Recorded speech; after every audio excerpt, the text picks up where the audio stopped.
today's this event. A very good evening to all of you. At the outset, let me first greet you. You are in a beautiful city of the Sharm el-Sheikh, and you are running through this digital platform which has made the world so close. There was a concept of world as a family. The digital platform has brought us together, and we are connected at such a distance in such a fantastic manner where we can converse with each other and share ideas on such an important topic as the environment, protection and conservation. Well, Honorable Minister has shared various aspects which our state is doing for protection and conservation of environment.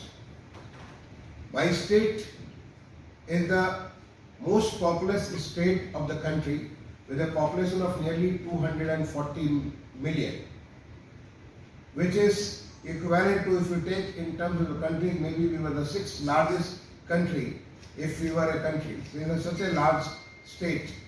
Area-wise also this has got a large span.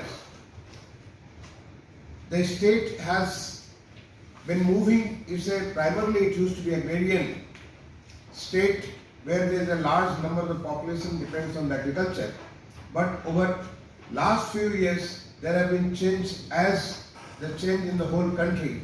There is a lot of focus on the manufacturing, on the service sector, on the various other things of the people from going up the strata. When the people are going up the strata, the consumption is also going to change. And there, in all kinds of development, the state has focused on a sustainable development. That's our, the Honorable Prime Minister has given a commitment before the world community in the प-26 for a zero emission by the year 2070. And we are making all out efforts through the various measures on moving towards that direction. Recently, last year, a program was launched by the Honorable Prime Minister. This is a Amrut Sarovar, a ponds of nectar. This water is so important, and this program has worked so well in my state. Under Honorable Chief Minister's leadership, more than 9,000 ponds have been rejuvenated. So many rivers, which were extinguished, or they have the total water in the rivers as the river or riverets has gone down, they have been revived, they have been rejuvenated. So there is so much of focus on the water. On the air also, there is a clean air program. There is a national clean air program, and so many things are being done, whether it is the construction practices, our construction activities. We are following such practices where minimum kind of dust goes to the air, or this is one, the instructions are there, they are being implemented slowly.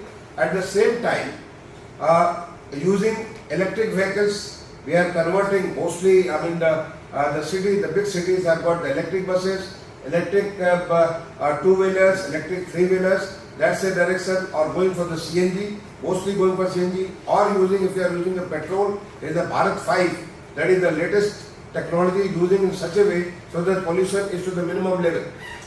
We are also taking care that such measures through which the farmers do not have to burn their residues, but they are consumed either for converting into some kind of a manure, or it is consumed right in the field, or it is being consumed for biofuel. In fact, the state government of Uttar Pradesh has recently come up with a biofuel policy through which we are able to consume these residues to convert them into the biofuel. We are coming with this is nationwide, especially in my state. We are very much focused on this environmental matter, and we are taking such measures through which the total contribution to the air through this is the minimal. We are also focusing on the afforestation. Afforestation, in the last 6 years, we have planted nearly 1.35 billion trees, and the survival of trees through the Forest Research Institute, this has proved to be more than 80%. There is a huge addition to the forest cover in the state of Uttar Pradesh, and we have taken on us that every year we are going to plant nearly or over 3.5 million trees every year. So that's the target which we are keeping. So with this, we will be creating large amount of the forest, a large green cover. Recently, this farm forestry, that's also going to be pushed in a big way, so that we are able to increase the green cover.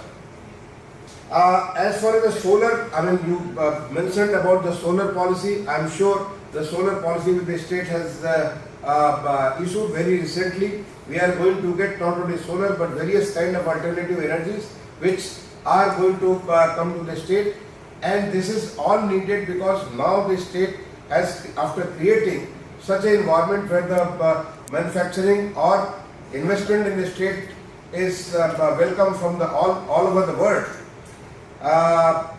We have focused so much on the infrastructure like expressways, on the railhead, on the metro system, on the airports, on the water transport. All these things have improved, and that is getting so much of investment for the various manufacturing units. There is a large manufacturing parks which are being planned in the state, and for that we are making sure that we take such measures so that there is environmentally it is all sustainable. We move for a sustainable development, and for that the target of the SDG, the kind of various programs that the government of India has launched, and the way state government is proceeding, whether it's providing housing for everybody, by making every city clean, making every city water secure, or taking such measures so that the state is able to address a sustainable development path. And in this field, in this ground, I think very recently the Honorable Prime Minister has launched this lifestyle, the lifestyle for environment, LIFE. This is, I think I see here also that is there, lifestyle for the environment, where it is a part of our Indian life. This is, if we follow such kind of practices, there is a reduce, reuse and recycle, the circular economy, then we will be able to contribute better to the environment. This has been very aptly put as by our Mahatma Gandhi, the father of the nation, as we are all trustee of the environment. We have to be, we have to pass on the environment, a better environment of our future. In fact, very aptly put, what Gandhi has said, world has enough for everyone's need, but not for everyone's greed. So our consumption level has to reduce. Our consumption level has to be optimal so that we produce minimum to the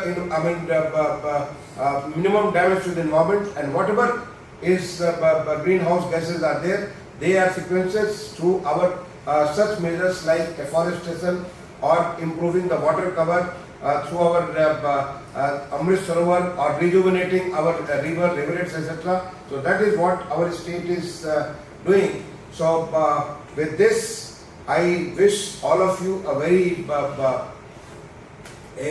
good discussion in the next 1.5 hours, and I'm sure with this प-27 which is happening at Sharmal Sheikh, there will be a lot of commitment from the developed world, because we need their assistance in terms of the technology, we need their assistance in terms of the funding, so that we are able to, because we are moving very fast, we have to cover a long distance in terms of development, and there environment, which is everybody's concern, we should be able to address with their assistance. I wish you all the very best for today's this 1.5 hour deliberation. Thank you.